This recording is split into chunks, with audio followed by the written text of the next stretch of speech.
Hey JaneB, you wanted it, you got it. When I did my month of MST videos last year, there's a reason I didn't do an objective, these are the worst movies ever featured on MST list. I didn't think I was qualified. Though I love the show with a burning passion, I've only seen a relatively small percentage of the episodes. Hey, there are almost 290-minute installments of this series. Unless you were aware of the show while it was on the air, you'll have a heck of a time catching up. But I aim to please, and I'll welcome any excuse to talk about this cult classic. I did some research, looked up a couple other worst ever films featured on MST list online, and came up with my own list.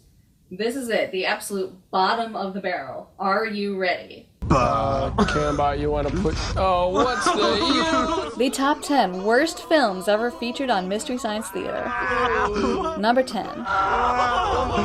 Well, I'm glad you had fun. Bobo, let's send them their movie, Final Justice, starring the dyspeptic Joe Don Baker. I admit, this one made the list purely because I have a personal beef with it, which might be unfair, but it's my list and I can do that. And on paper, Final Justice doesn't seem like it should be that bad. It's basically Mitchell, right? Joe Don Baker is a loose cannon cop who doesn't play by the rules, and yet we're all supposed to believe he's the hero. But where Mitchell was full of cheesy 70s references to keep the pace snappy and fun, Final Justice just made me feel sad and empty. But the real reason it made this list is that Final Justice is, so far, the only Mystery Science Theater episode that I have not been able to finish. Think about that. I've made it through every other film, no matter how bad. Santa Claus? Please. The Crawling Eye? Cakewalk. Red Zone Cuba? It was difficult, but I made it through.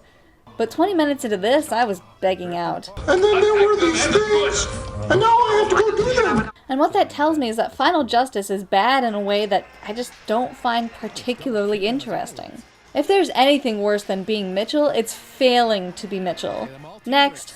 I'd have dusted your ass back on a border when I had the chance. You son of a... Number 9. It's a delightful Bambi romp through a flowery fairyland of happy, harmless, fruit-proof family fun for the whole family of all ages. Or is it? Merlin Shop of Mystical Wonders is actually a sloppy recut of the director's first film, The Devil's Gift, which itself is a ripoff of Stephen King's short story, The Monkey. The Devil's Gift was a horror story about a possessed monkey toy that kills living things when it crashes its symbols together. In the original film, the entire family dies. This version is edited to try and tie the monkey doll back into the whole Merlin story, with Merlin saving the day at the last second. Tacked on to the beginning is a completely unrelated story about a cocky critic who experiments with Merlin's spellbook and ends up turning himself into a baby. The two stories are pretty clumsily tied together with the Merlin narrative, and what's worse, they're actually framed as a man telling his grandson a bedtime story. Yeah, that's right, this movie was targeted to kids. And the cat's flesh was roasted. Grandpa, no. Sit down, you're gonna listen. This is what takes Merlin Shop from just kind of poorly executed straight into what the hell were you thinking territory. Who in their right minds would look at a story involving a possessed toy that kills animals and children and think, oh yeah, that would make a great family film? And why don't we go ahead and add animal abuse in the face of Satan himself while we're at it? That'll make it more kid-friendly. This is the kind of stuff that makes you lose faith in the human race. Monkey, oh, the car coming, oh, flaming cat, oh, horrible. Number 8. I'm supposed to send you the movie entitled The Incredibly Strange Creatures Who Stopped Living and Became Mixed Up Zombies, but you see, I forgot how. The Incredibly Strange Creatures was advertised as the first ever monster movie musical, which is great and all, but the musical numbers have nothing to do with the story and bring what little plot there is to a screeching halt every time. Top that off with the fact that every single character is a whiny, unsympathetic jerk, the worst of them being the hero himself. A barely discernible story and an offensively stereotypical portrayal of a Romani woman, and it's just a mess. The only thing saving it from being even higher on the list is it's not boring. Some of the scenes are actually quite the, trip to try and watch. but even then it doesn't have the honor of being the most distinct film ever featured on MST. We hope you've enjoyed No Moral Theater, ladies and gentlemen. Number 7. Dig this, mes amis. Your average Joe has never seen a film like today's experiment. Manos is widely regarded as the worst film ever made, but no, I can't say I agree. Oh, it's bad. Between the bad story, the bad writing, the bad acting, the awful dub, the left the camera running shots. Do something! Gah. But there is something about this film that just grabs your attention and won't let go. Mystery Science Theater may have introduced Manos to a larger audience, but there's a reason it gained fame outside the show when so many of the films featured did not. When Mystery Science Theater relied on the tapes being circulated, this is the kind of episode you'd recommend to your friends. Your Manos, Santa Claus, Merlin, these are the movies you share.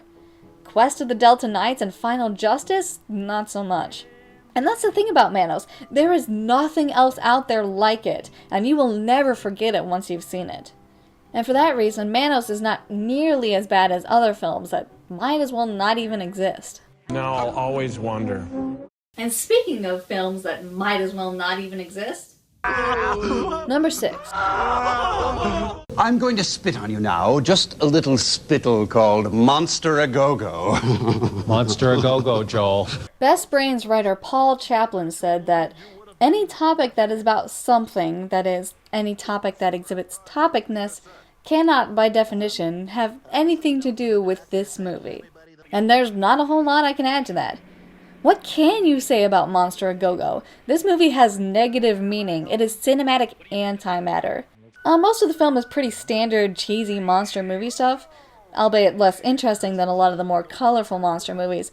But then that infamous closing narration hits, and it's just the biggest slap in the face. They may as well have just flashed a bright neon sign that said, "Hey, we wasted your time! Here's 2 hours of your life that you're never getting back!" What else is there to say? This movie does nothing, says nothing, it means nothing.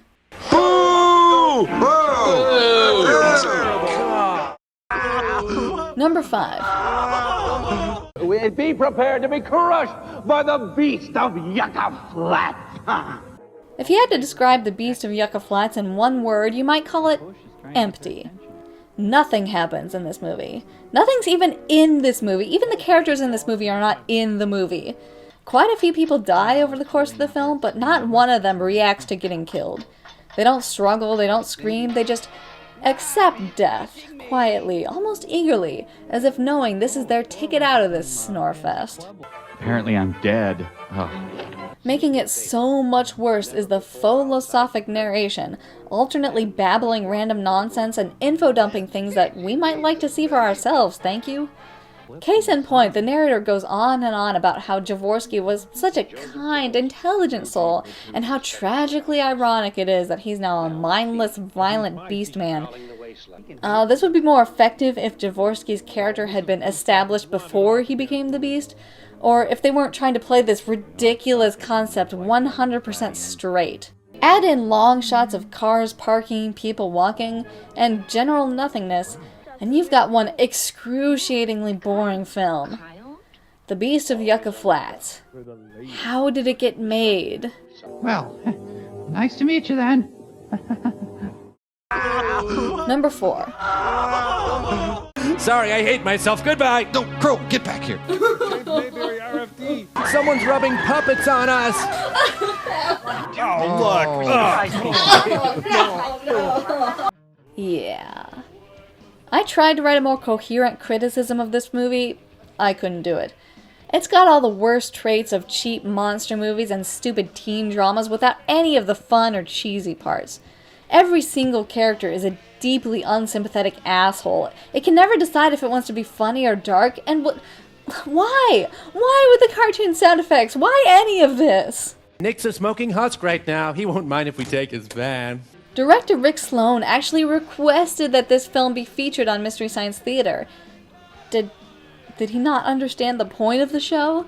He must have been a fan, though, because reportedly he found the riffs pretty hilarious. Right up until the point where Mike and the bots started attacking him personally. He said he'd never seen them go after a director before. Again, did he miss the stuff with Coleman Francis, Sandy Frank, Ed Wood, etc., etc.? It wasn't all bad for Sloan, however. Thanks to the notoriety boost his film received from the MST presentation, he was able to make a Hobgoblins 2. Okay, you're off the hook. We gotta get out of here. Thank you. Number 3. You know those educational film strips the crew was always riffing? You know, the ones that had some kind of product or public service announcement, and they built these really flimsy characters and stories around them that had no other purpose but just highlighting the product of the public service? What if they made a feature-length movie like that? Speaking of which, saucy ones, your movie today is called Starfighters. Disappointingly, Starfighters is not an epic space adventure where space pilots fight in space. Instead, it's an hour-long promotional film for the Lockheed F-104 Starfighter. If you could follow the plot of this film, I commend you. Apparently there's this kid who wants to be a starfighter pilot, and his dad is pulling strings for him, but the kid doesn't like that. And the kid ends up getting transferred to a different base, or not, maybe? And he's trying to hook up with this girl who has, like, no personality, even for B-movie love interests. And he has a couple pilot friends. Look, it doesn't matter. Nothing in this film matters except for the Starfighter. The Air Force really wants you to know that the Starfighter is awesome. Except it's really not. The Starfighters were dangerous, especially vulnerable against rough weather. Something the film actually points out, not that you can tell. Apparently German and Italian pilots even called it the flying coffin. Not that anything in this film comes out looking particularly good. So basically, according to themselves, the Air Force is a bunch of leather-faced, not-so-bright, heavy-drinking, dull-witted speed freaks who poop in their pants and can't make it with women, right? If you're going to remember anything from this film, it's the infamous refueling scenes. There are 3 refueling scenes over the course of the movie. The film opens with a refueling scene, and it lasts a good 8 minutes. Mike and the bots blow through all the obvious innuendos in the first scene and find themselves struggling for new material. Those educational film reels are painful, sure, but at least they're short. Starfighters fails both in making its subject matter look cool and just telling a functional story. I really think there's more nothing in this movie than in any movie we've seen. Number 2. Your movie is Red Zone Cuba. Coleman Francis became one of the best brain's worst enemies. Red Zone Cuba may have more going on than Beast of Yucca Flats, but what it does have is even more painful and depressing. Our designated hero, a poor, misunderstood ex-con who's trying to go straight, really, he is one of the most deplorable characters ever featured in a Mystery Science Theater presentation, and that's saying something. All the trademarks of a Francis film are here. Low audiovisual production, a thin, watery story that ultimately goes nowhere, and of course, bookending narration that tries to convince you that this film is saying something a lot deeper than it actually is. This is one of the films that came the closest to actually breaking Mike and the Bots. Although, there is one worse. I thought they portrayed 1961 quite well. Not too hard since they made it in 65. Number 1. Yeah, I thought the composting toilet had backed up. As it turns out, it's this week's experiment. I can remember an overwhelming sense of anger the first time I saw this, and I think it's because, by all accounts, this movie has no business being as bad as it is. From what I could tell, it seems to be about a supervillain who wants to freeze the world's oceans, but he needs this dying scientist to do it, so he kidnaps this brilliant surgeon to do a heart transplant. And I guess there's also this daughter who's out for revenge on her father, or trying to avenge her father, I don't know, and a dashing hero who comes to save them all, and... Okay, maybe it's not the best thing ever, but it sounds like it should be exciting, right? At the very least, it should have been a camp fest.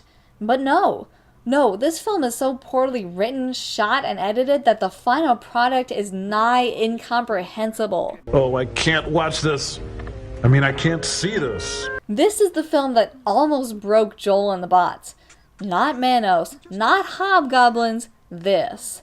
They can't even keep up the snark in the theater. Their witty banter just dissolves into openly sobbing about how horrible the film is. By this time, my lungs were aching. Oh, who cares? Maybe it's not as egregiously bad as Starfighters or Hobgoblins or even Manos. But for me, the worst thing in a film is wasted potential. Nobody ever looked at Monster Agogo and thought, you know, this film could have worked if they'd just done this or this. But Castle of Fu Manchu? There's a better film somewhere in here trying desperately to get out. And watching it flail and struggle against the incompetent production is one of the most painful experiences in Mystery Science Theater history. You know, we could have made funny comments, but the movie wasn't that good. Gotcha! Hope you all enjoyed this list, and please, let me know what you would consider the worst films ever featured on MST. Thanks again for watching, and as always, I'm eternally optimistic, and I'll catch you guys next time. So if you listen to our advice And you want to feel terrific. Do things that make you feel nice. I wish we could be more specific.